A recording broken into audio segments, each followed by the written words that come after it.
ফেব্রুয়ারিতে নির্বাচন বানচালের জন্য কাজ করছেন রয়্যাল এজেন্টরা বলে দাবি করেন আলমগীর হোসেন। সেটাকে পুড়িয়ে ফেলতে হবে, এটা কিন্তু খুব স্বাভাবিক বিষয় নয়।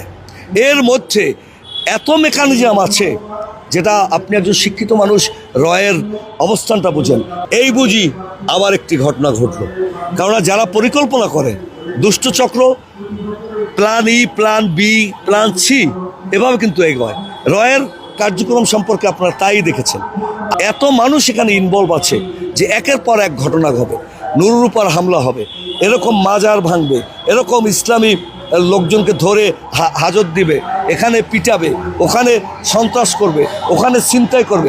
অর্থাৎ একটি অস্থিতিশীল পরিস্থিতি না হলে নির্বাচনকে স্থগিত করা সম্ভব নয়। তবে এরা হয়তো এটুকু জানে না, শহীদ জিয়া পরিবারের শ্রেষ্ঠ লড়াকু আমাদের নেতা জনাব তারেক রহমান সমস্ত বিষয়গুলো মনিটরিং করছেন এবং আমাদের ক্ষণে ক্ষণে নির্দেশনা দিচ্ছে। আমরাও জাগ্রত বিবেক রাস্তায় আছি। কোনো ফেব্রুয়ারির নির্বাচন বন্ধ করার কোনো অপকৌশল আবারও শহীদ হতে হলে আমরা হতে দেব।